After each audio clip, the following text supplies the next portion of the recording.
The alarm clock buzzed at exactly 600 hours.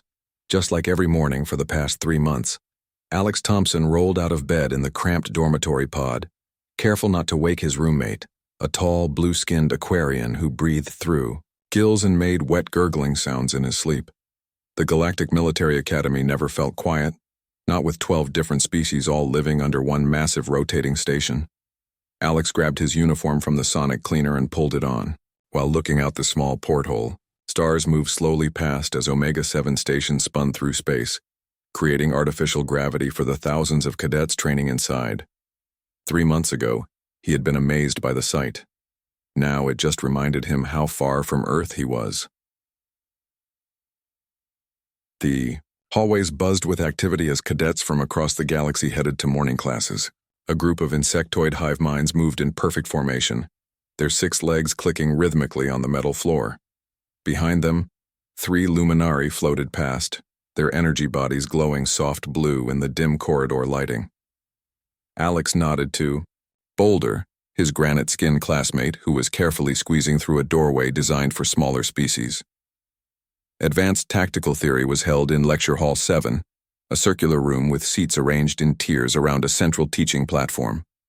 Alex took his usual spot in the 3rd row, between Drone 7 and Nova. The hive mind cadet always sat perfectly straight, while the luminary flickered occasionally as she shifted between solid and energy states. Professor Roth entered exactly on time, his forearms carrying data pads and holographic projectors. The Valkyrian's crystalline skin caught the light and split it into rainbow patterns across the walls.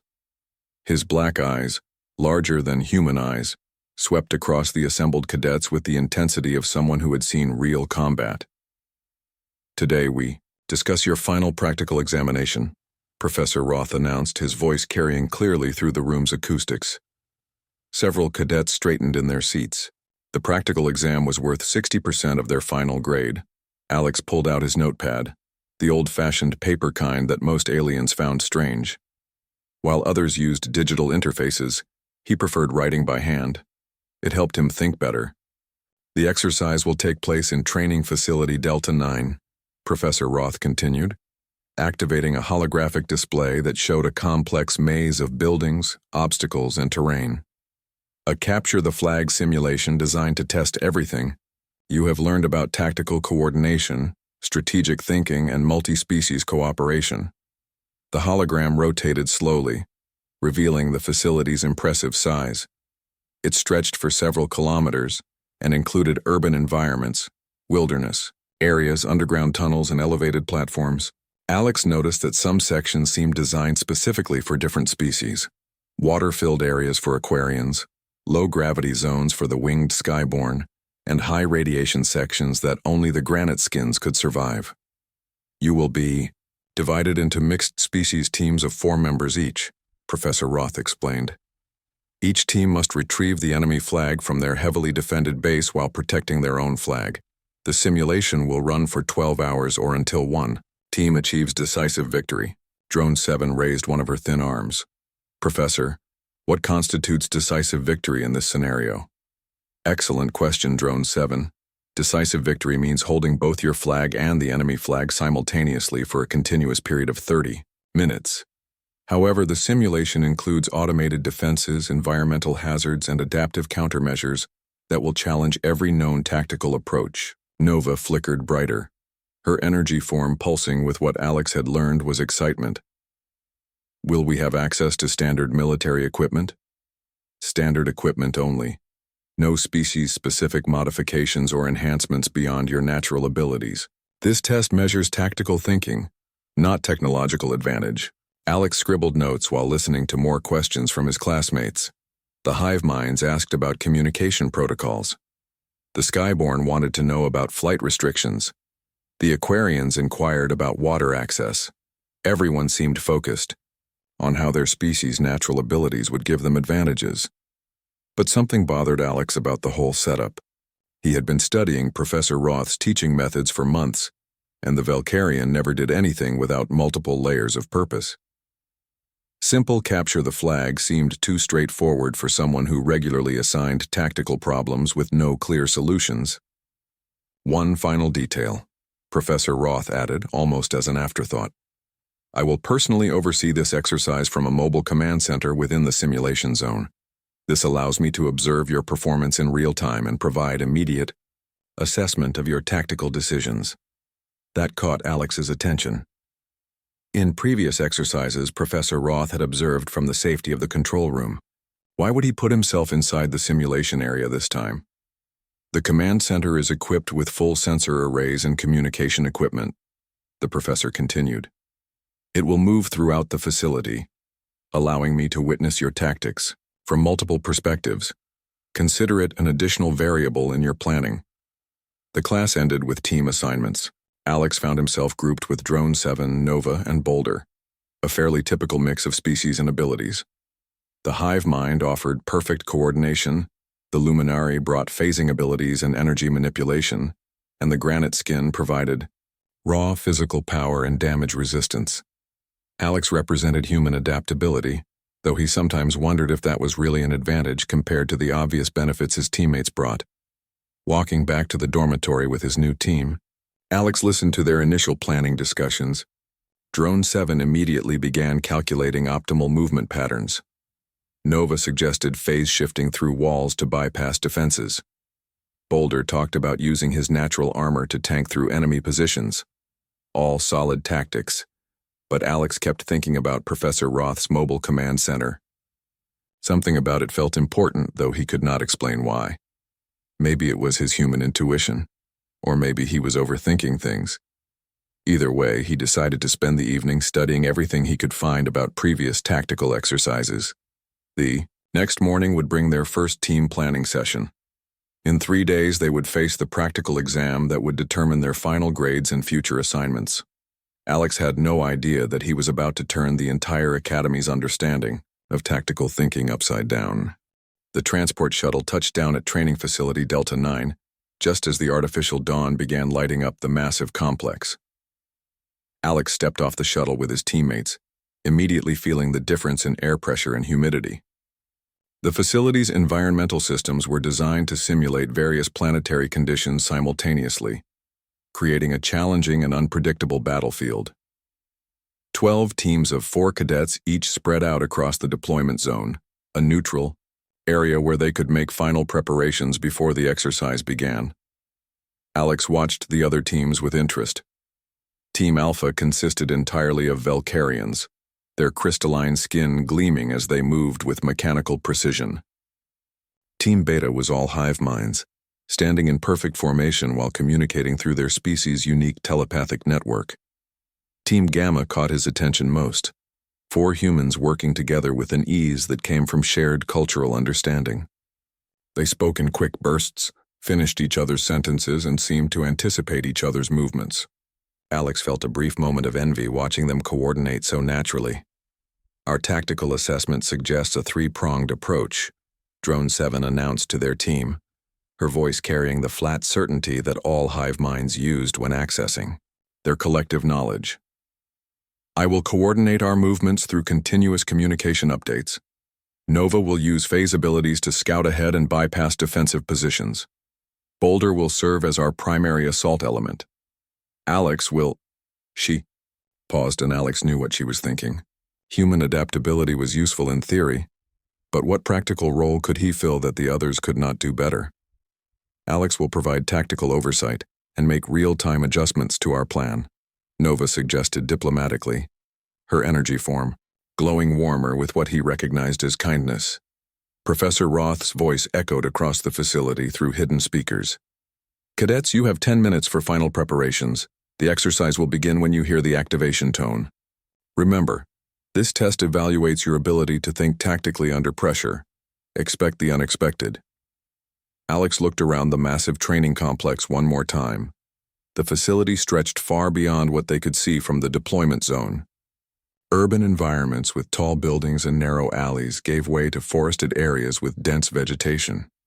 He could see water features, rocky outcroppings, and what looked like industrial sections with pipes and machinery. The activation tone sounded, a low harmonic that seemed to vibrate through the ground itself.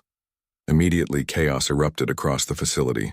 Teams scattered in all directions, each following their carefully planned strategies. The Valkyrian team moved like clockwork, each member taking predetermined routes toward their objective. The all-hive mind team flowed like water, adjusting, their formation based on continuous telepathic updates. Alex's team headed toward the eastern sector, following Drone 7's calculated optimal path. But problems emerged within the first hour. The hive mind's coordination protocols worked perfectly for her species, but the constant stream of position updates and tactical adjustments confused Nova and Boulder, who were used to more flexible communication styles. Boulder, move to position. 7 Alpha 3, Drone 7 instructed. Which one is 7 Alpha 3 again? The granite skin asked, his massive frame stopping in the middle of what should have been a stealthy approach. Nova tried to help by phasing ahead to scout, but without proper coordination. She kept appearing in locations where her teammates could not see her signals. Her energy form was nearly invisible in the bright artificial sunlight, making communication even more difficult. Meanwhile, other teams were making real progress. Through his binoculars, Alex watched the human team working with impressive efficiency. They had established a clear hierarchy, moved with purpose, and communicated in ways that came naturally to their species. Within 2 hours, they had successfully infiltrated one enemy base and were holding defensive positions around their own flag. The Valkyrian team operated like a precision instrument, each member fulfilling their role with mathematical accuracy. They had captured an enemy flag twice but lost it both times when other teams mounted successful counterattacks. Alex's team struggled with every aspect of the mission. When they finally reached their first objective, they found that the automated defenses were much more sophisticated than expected. Energy barriers blocked Nova's phasing attempts. Sonic weapons disrupted Drone 7's communication with the Hive Mind Collective. Kinetic barriers slowed Boulder's charges to ineffective speeds. "This is impossible," Boulder muttered after their third failed assault on an enemy position. "These defenses are designed to counter every known species advantage." "Negative," Drone 7 replied, though Alex noticed a slight uncertainty creeping into her usually confident voice. "The collective suggests we are not adapting quickly enough to changing tactical conditions." Nova flickered with frustration. "I can phase through solid matter, but these energy fields disrupt my molecular cohesion. I have never encountered defensive systems like these." Alex crouched behind cover, watching the facility's central area through his binoculars. Other teams were experiencing similar difficulties. The exercise had been running for 4 hours, and while flags had been captured temporarily, no team had managed to hold both flags for more than a few minutes. That was when he spotted Professor Roth's mobile command center, a sleek vehicle that moved through the facility on silent hover engines. The professor was indeed observing everything in real time, just as he had promised. But Alex noticed something else. The command center was not just observing. It was actively recording everything, and Professor Roth seemed more interested in documenting their failures than their successes. "We need to change our approach," Alex told his teammates during a brief rest period. "The tactical parameters are clear," Drone 7 responded. "We must capture the enemy flag while defending our own." "But what if those are not the real parameters?" Alex asked. Nova brightened slightly. "What do you mean?" Alex pointed toward the command center, now visible in a distant clearing. "Look at how Professor Roth is positioned. He is not staying in a safe observation post. He is deliberately putting himself in the middle of the action zone, almost like he wants to be part of the exercise." Boulder scratched his stone-like head. "You think there is more to this test than capture the flag?" "I think Professor Roth never does anything simple," Alex replied. "He has been teaching tactical theory for 40 years. Would he really give us a straightforward capture the flag exercise for our final exam?" Around them, the sounds of other teams continued their struggle. Explosions echoed from the western sector, where someone was attempting another direct assault. Energy weapons fired in rapid bursts from the northern area. Communication chatter filled the radio frequencies as teams tried to coordinate increasingly desperate tactics. 6 hours had passed, and no team was any closer to achieving decisive victory. Alex was beginning to suspect that was exactly what Professor Roth had intended. The question was, what was the real test, and how were they supposed to pass it?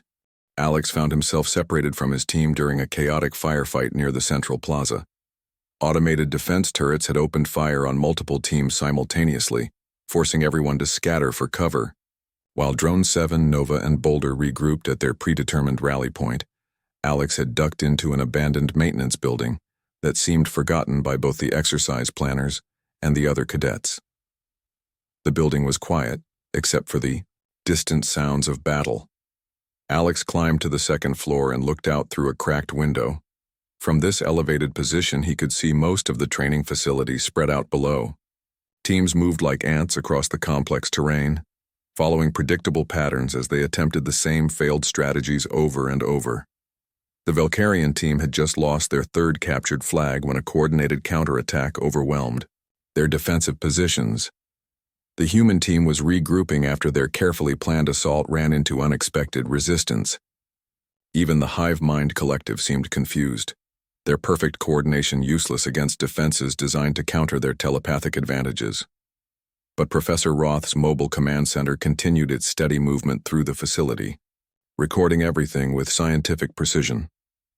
Alex watched it for nearly an hour, noting its path and timing. The professor was not avoiding the combat zones. He was deliberately positioning himself to observe each team's failures from the best possible angles. That was when the truth hit Alex like a bolt of lightning. This was not about capturing flags at all. Professor Roth had designed an impossible scenario specifically to watch them fail. The real test was figuring out what to do when conventional tactics did not work, when the apparent objective was unreachable, when the rules themselves might be wrong. Alex activated his communicator. Nova, Boulder, Drone 7, I need you to meet me at Maintenance Building 77 in the central sector. I think I know what this exercise is really testing. 20 minutes later, his teammates had gathered. In the dusty building, Drone 7 looked frustrated, her usual confidence shaken by hours of tactical failures. Nova flickered dimly, her energy reserves clearly depleted from repeated phasing attempts. Boulder showed scratches and dents from multiple failed assaults, though his stone-like skin was already beginning to heal. The exercise parameters are clear, Drone 7 began, but Alex cut her off. No, they are not. Think about it. Professor Roth has been teaching tactical theory for decades. He has seen every possible approach to capture the flag scenarios. Do you really think he would give us something so straightforward for our final exam? Boulder shifted his massive weight, causing the building's floor to creak. But the mission briefing specifically stated we must capture both flags simultaneously. The mission briefing told us what we were supposed to do but not what we were supposed to learn, Alex replied. Look out there. 12 teams, all following logical tactical approaches, and none of them are succeeding.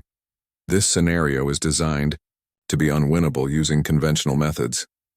Nova pulsed brighter with sudden understanding. You think the real test is something else entirely? Alex nodded and pointed toward the window. Watch Professor Roth's command center. He is not just observing, he is documenting our failures. Every mistake, every failed approach, every moment when we stick to species-specific thinking instead of adapting to impossible circumstances. He pulled out his notepad and showed them the patterns he had been tracking. The Valkyrians keep using precise coordination tactics that work perfectly under normal conditions. The hive minds rely on their collective knowledge, but that knowledge assumes standard battlefield parameters. The humans are using Earth military doctrine that has no application here. Everyone is thinking inside the box of their species' traditional approaches. Drone 7's eyes widened slightly, the first real expression Alex had seen from her all day. You believe the objective is to demonstrate thinking beyond established tactical parameters? Exactly, and I think I know how to do it. Alex turned to face his teammates. We are not going to capture the flags. We are going to capture Professor Roth. The silence that followed was broken only by distant weapons fire from other teams still attempting conventional approaches. That is against regulations, Drone 7 stated flatly. Is it? Alex asked. Show me the regulation that says we cannot capture the exercise observer. Show me the rule that says we must limit ourselves to flag-based objectives when those objectives are impossible to achieve. Boulder looked uncertain. It seems disrespectful to our instructor. No, Alex said firmly. It is the ultimate respect. Professor Roth designed this exercise to test our ability to think beyond conventional parameters. Capturing him proves we understand the real lesson. Nova began to flicker with excitement. It would certainly demonstrate tactical thinking outside normal boundaries. But how would we accomplish such an objective? The command center is heavily shielded and mobile. Alex smiled for the first time all day. That is where human tactical thinking comes in. We do not attack the command center directly. We attack Professor Roth's greatest weakness, his dedication to the educational process. He outlined his plan quickly but thoroughly. Drone 7 would use her connection to the hive mind network to track all team movements and communications, allowing them to predict where the professor would position himself next. Nova would phase through security barriers to disable defensive systems without triggering alarms. Boulder would provide the physical presence necessary to make their capture attempt credible, and Alex would coordinate everything, adapting the plan in real time as circumstances changed. The one thing humans did better than any other species in the galaxy. This is highly irregular, Drone 7 said, but Alex noticed she was already calculating probability matrices for the plan's success. Irregular is the point, Alex replied. Every great military victory in galactic history came from someone who refused to accept the apparent rules of engagement. The siege of Proxima Station was won when Admiral Torres ignored standard fleet formations and attacked through the asteroid field. The Battle of New Geneva succeeded because Commander Singh used civilian transports as military vessels. Boulder slowly nodded his massive head. You want us to redefine victory itself. I want us to show Professor Roth that we learned the most important lesson he has been trying to teach us all semester. When faced with an impossible situation, change the situation. Nova's energy form brightened to nearly full intensity. When do we begin? Alex looked out the window at Professor Roth's command center, currently positioned to observe Team Alpha's latest failed assault on the eastern flag position. Right now. We have about 6 hours left in the exercise and I need to study the professor's movement patterns more carefully. But first, everyone needs to understand, we are not really capturing him. We are demonstrating that we can think beyond the limitations everyone else has accepted. As his teammates prepared for the most unconventional military operation in Academy history, Alex felt something he had not experienced since arriving at the school. Confidence in his human abilities. While other species had natural advantages, humans had something equally valuable: the willingness to completely rewrite the rules when the old rules stopped working. The question now was whether Professor Roth would appreciate their creative interpretation of tactical thinking, or whether they would all be expelled for the most audacious exam response in galactic military history. The operation began at hour 8 of the exercise, when most teams were exhausted and making increasingly desperate attempts at conventional flag captures. Alex had spent 2 hours studying Professor Roth's movement patterns from their hidden position, noting that the command center followed predictable routes based on where the most interesting tactical failures were occurring. The professor positions himself to observe maximum educational value, Alex explained to his team through hand signals, keeping radio communications to a minimum. He is not trying to stay safe. He is trying to document every mistake we make for future lesson plans. Drone 7 had tapped into the facility's communication network through her hive mind connection, giving them access to all team positions and radio chatter. The constant stream of tactical updates painted a clear picture of ongoing failures across the facility. Team Alpha had just lost their 4th captured flag. Team Gamma was pinned down by automated defenses. The human team was regrouping after their leader was stunned by sonic weapons. Current projections show the professor will move to Sector 7 within 30 minutes to observe Team Beta's planned assault on the northern flag position, Drone 7 reported. The Hive Mind Collective calculates an 87% probability based on his previous positioning choices. Nova flickered with nervous energy. The command center's defensive systems include motion sensors, electromagnetic barriers, and automated countermeasures. Standard approach vectors are heavily monitored, which is why we are not using standard approach vectors, Alex replied. Nova, I need you to phase through the underground maintenance tunnels and disable the motion sensors from below. Do not shut them down completely. Just create intermittent malfunctions that look like equipment glitches.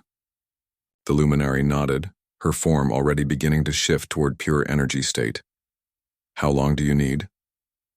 15 minutes of unreliable sensor coverage. Boulder, you are going to create a distraction by appearing to pursue the northern flag. Make it look like you are mounting a solo assault, something impressive enough to draw the professor's full attention. The granite skin warrior grinned, his stone features somehow managing to look eager. Finally, a job I understand. How much damage am I allowed to cause? Enough to be convincing, not enough to actually harm anyone. Remember, this is still an educational exercise. Alex turned to Drone 7.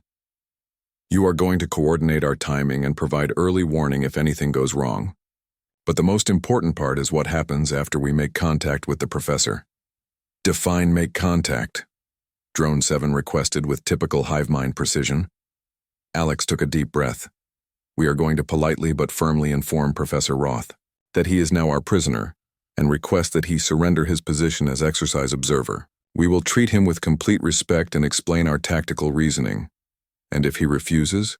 Boulder asked. He will not refuse, Alex said with more confidence than he felt. Professor Roth is an educator first. If we can demonstrate that, we understand the real lesson he is trying to teach. He will be proud, not angry.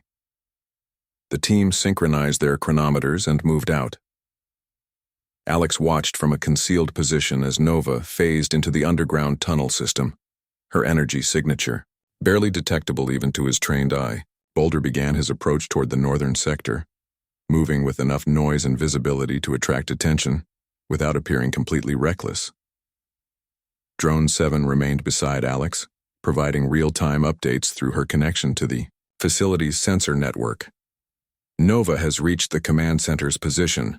Sensor malfunctions are beginning to register. Boulder is drawing attention from teams Beta and Gamma, who are attempting to coordinate with his apparent assault. Alex watched Professor Roth's command center through binoculars. The vehicle had positioned itself on a small hill overlooking the northern flag position, exactly where Drone 7 had predicted. The professor was clearly focused on documenting Boulder's unconventional solo assault, his forearms manipulating multiple recording devices simultaneously. Motion sensors are experiencing intermittent failures, Nova's voice whispered through their communications. I am detecting 3 automated defensive systems, but they rely on the sensors I am disrupting. The command center is vulnerable to approach from the eastern slope. Boulder is engaging automated defenses at the northern flag, Drone 7 reported. His tactics are crude but effective. The professor is recording everything. Alex began his approach, moving carefully through the sparse cover on the eastern slope. His heart pounded as he got closer to the command center, but not from fear of capture. He was terrified that his interpretation of the exercise was completely wrong, that Professor Roth would see their actions as disrespectful rather than insightful. The command center was larger up close than it had appeared from a distance. The vehicle hummed quietly on its hover engines, and Alex could see Professor Roth through the transparent viewing panels, completely absorbed in observing Boulder's performance. The Valkyrian's crystalline skin flickered with reflected light from his recording equipment. Alex reached the rear of the command center without triggering any alarms. Nova's disruption of the motion sensors was working perfectly. He could hear the professor muttering notes to himself about Boulder's unconventional tactics. Phase 2, Alex whispered into his communicator. Nova materialized beside the command center's main entrance, her energy form solidifying into recognizable humanoid shape. Boulder suddenly changed direction and began jogging toward their position, having successfully demonstrated enough tactical capability to justify the professor's attention. Drone 7 emerged from cover on the opposite side of the hill, completing their encirclement of the command center. Alex walked around to the front of the vehicle and knocked politely on the entrance hatch. Professor Roth looked up from his recording equipment with surprise, then alarm, as he realized he was surrounded. His forearms moved quickly across control panels, but Nova's disruption had disabled his communication links to Academy security. "Professor Roth," Alex called through the communication speaker. "We need to speak with you. Would you mind stepping outside?" The professor's large black eyes studied Alex through the viewing panel, then shifted to take in Nova, Boulder, and Drone 7 positioned around his vehicle. Alex could almost see the wheels turning in the Valkyrian's mind. After a long moment, Professor Roth activated the exterior communication system. "Cadet Thompson, explain your tactical objective." "Sir, we believe we have successfully completed the real mission parameters of this exercise," Alex replied. "We are here to formally request your surrender as exercise observer, demonstrating our understanding that the true test was not flag capture but tactical thinking beyond conventional parameters." Silence stretched for nearly 30 seconds. Alex held his breath, wondering if he had just ended his military academy career with the most spectacular misjudgment in educational history. Then Professor Roth began to laugh, a sound like crystal chimes in a gentle breeze. "Outstanding," the professor said as the command center's hatch opened. "Absolutely outstanding." Professor Roth stepped out of the command center with his forearms raised in a gesture of surrender, though his crystalline features showed clear amusement rather than defeat. The sounds of ongoing battle continued in the distance as other teams pursued their impossible flag objectives, unaware that the real exercise had just concluded on a small hill in Sector 7. "Before we proceed," the professor said, his voice carrying the formal tone he used for important announcements, "I must ask each of you to explain your reasoning for this highly unconventional approach." Alex glanced at his teammates, then stepped forward. "Sir, we concluded that the exercise was designed to be impossible using standard tactical approaches. Every team has been failing for 8 hours despite demonstrating competent execution of established military doctrine. We believe the real test was identifying when conventional thinking becomes a limitation rather than an asset."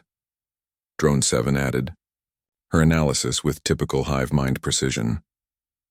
"The mathematical probability of achieving decisive victory under the stated parameters approached 0. Logic dictated that either the exercise was flawed or the real parameters were different from those presented." Nova flickered brighter as she spoke. "The defensive system seemed specifically designed to counter every known species advantage. That suggested the solution required thinking beyond species-specific capabilities." Boulder, whose role had required the most obvious courage, spoke last.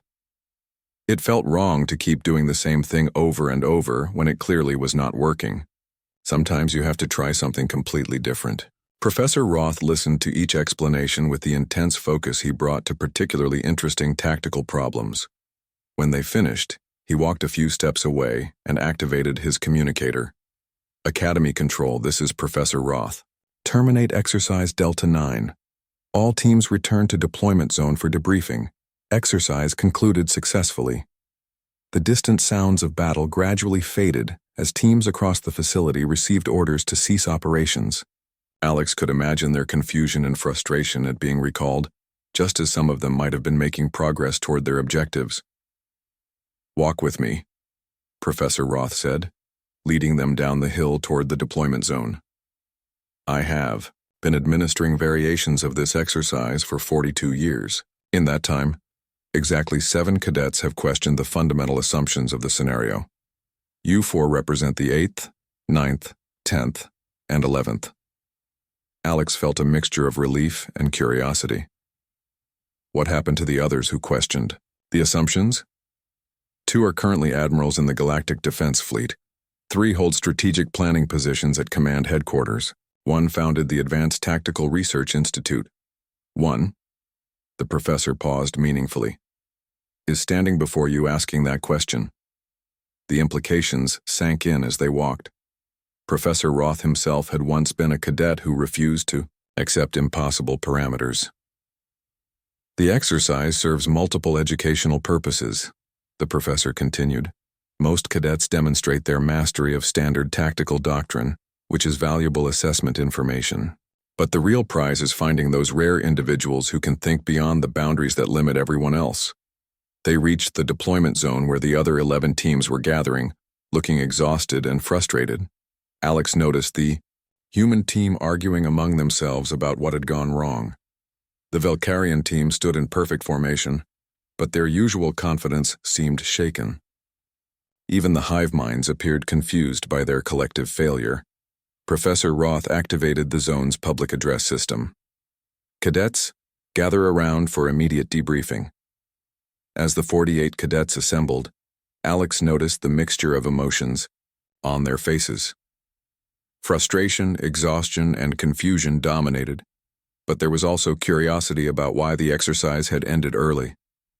Today's exercise was designed to test your tactical thinking under impossible conditions, Professor Roth announced. The scenario included defensive systems specifically created to counter every known species advantage, automated responses that adapted to conventional tactics, and victory parameters that could not be achieved through standard military approaches. A murmur ran through the assembled cadets as they realized they had been set up to fail. However, the professor continued, one team recognized that when faced with impossible parameters, successful military leaders must be prepared to redefine the nature of the problem itself. All eyes turned toward Alex and his teammates as Professor Roth gestured for them to step forward. Rather than continuing to pursue an unachievable objective, Team Delta identified the real test, demonstrating the ability to think beyond established tactical boundaries. They accomplished this by capturing the exercise observer, myself, instead of pursuing flag-based objectives. The reaction was immediate and mixed. Some cadets looked impressed, others appeared confused, and a few seemed almost angry that they had wasted hours on a false objective. This approach represents the highest level of strategic thinking, Professor Roth explained. Throughout galactic military history, decisive victories have come from leaders who refuse to accept the apparent limitations of their situation. The siege of Proxima Station, the Battle of New Geneva, the defense of Kepler Prime, all succeeded because commanders found third options when faced with binary choices. A Valkyrian cadet from Team Alpha raised her arm. Professor, does this mean our tactical execution was meaningless? Not at all. Your team demonstrated excellent coordination, precise timing, and adaptability under pressure. These skills are essential for military success. But they are tools, not solutions. Tools without the vision to use them unconventionally remain merely tools. Professor Roth turned to address the entire group. Each species in this assembly brings remarkable advantages to military operations. Valkyrian precision, hive mind coordination, luminary flexibility, granite skin durability, Aquarian adaptability, skyborn mobility. These are all valuable assets. But the greatest strategic advantage comes from the ability to combine these strengths in ways that transcend their individual limitations. Alex felt a warm sense of pride as the professor continued. Human tactical thinking offers something unique to multi-species operations. The willingness to completely rewrite the rules when existing rules prove inadequate. This makes humans particularly valuable as coalition leaders and strategic planners. The debriefing continued for another hour as Professor Roth analyzed various team performances and discussed the lessons each approach offered. But Alex barely heard most of it. He was thinking about what came next, about advanced tactical courses in leadership training, about the possibility of commanding multi-species operations in real conflict situations. As the session ended and cadets began boarding transport shuttles back to the academy, Professor Roth approached Alex privately. Your final assessment will reflect exceptional performance, of course, but more importantly, you have demonstrated the kind of thinking that military leadership requires. Have you considered applying for the advanced command track? Alex nodded. I have, sir, but I was not sure I had the qualifications. Professor Roth's crystalline features managed something that looked like a smile. Cadet Thompson, you just proved that when faced with an impossible situation, you can find ways to make it possible. That is the most important qualification of all. Walking toward the shuttle with his teammates, Alex reflected on the day's events. 3 months ago, he had felt like the least capable cadet in his class, surrounded by species with obvious physical and mental advantages, but today had taught him that human capabilities were not about being stronger, faster, or more coordinated than other species. That was incredible, Nova said, her energy form pulsing with excitement. I have never experienced tactical thinking like that before. The way you saw past the obvious parameters to identify the real objective. Drone 7 nodded with uncharacteristic enthusiasm. The human approach to problem-solving offers variables that hive mind collective analysis does not typically consider. Your species' willingness to abandon established protocols when they prove ineffective is a significant tactical asset. Boulder clapped Alex on the shoulder with enough force to stagger him slightly. I spent 8 hours trying to smash through problems that could not be solved with strength. You showed us how to go around them instead of through them. As they boarded the shuttle, Alex noticed how the other cadets were looking at his team. There was respect there, but also curiosity. Several approached them with questions about their tactical reasoning. The human team, who had been arguing earlier, now seemed genuinely interested in understanding the approach that had succeeded where theirs had failed. How did you know to question the exercise parameters? Asked Tom, the human team leader. I did not know, Alex admitted. I guessed. But Professor Roth has been teaching us all semester that the most dangerous assumption in military operations is that you understand the real nature of the problem you are trying to solve. But the mission briefing was clear, protested a Velcarian cadet. Capture both flags simultaneously. What could be more straightforward? That is exactly what made it suspicious, Alex explained. Professor Roth never gives us straightforward problems. Remember the exercise where we had to defend a position with no ammunition? Or the scenario where we had to coordinate a retreat while advancing? He always includes elements that force us to think beyond obvious solutions. The shuttle lifted off from the training facility, and through the windows Alex could see the massive complex shrinking below them. Somewhere down there, automated systems were already resetting the facility for the next group of cadets who would face their own impossible scenarios. Your approach today will be studied and analyzed, said another cadet, this one from the luminary species. It will become part of tactical training curriculum across the academy.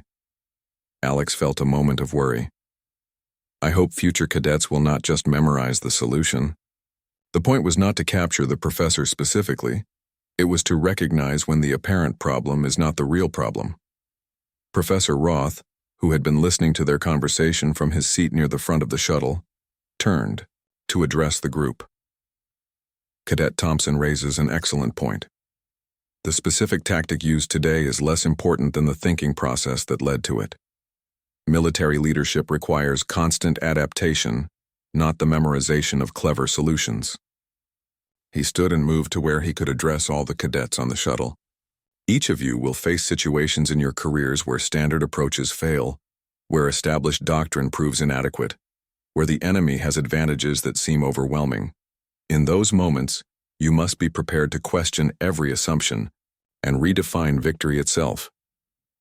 The Academy station came into view through the shuttle windows, its massive structure slowly rotating against the star field. Alex realized that in just a few months he would graduate and receive his first real military assignment. The thought no longer filled him with anxiety about competing with species that had natural advantages he lacked. Instead, he felt excitement about the possibility of working with those species, combining their remarkable abilities with human tactical flexibility to solve problems that none of them could handle alone. Final grades for advanced tactical theory will be posted tomorrow, Professor Roth announced as the shuttle docked with the station. However, I can tell you that Team Delta has achieved the highest score in the exercise's 42-year history. As cadets filed off the shuttle, Alex hung back to speak with Professor Roth privately. Sir, I wanted to thank you for designing an exercise that taught us something more important than tactical doctrine. Professor Roth's crystalline features reflected the station's lighting in complex patterns. What do you believe you learned today, Cadet Thompson? Alex considered the question carefully. I learned that human capabilities are not about being better than other species at specific tasks. Our strength comes from being able to work with other species in ways they cannot work with each other, by seeing possibilities that species-specific thinking makes invisible. That is a lesson worth 42 years of teaching impossible exercises, Professor Roth replied. Your species brings something unique to galactic civilization, the ability to step outside established patterns when those patterns stop working. Never underestimate the value of that gift. Walking back to his dormitory, Alex passed groups of cadets from different species discussing the day's exercise. He heard hive minds analyzing the mathematical implications of his team's approach. Velcarians debated the efficiency of questioning fundamental assumptions. Luminari wondered about the energy dynamics of tactical innovation.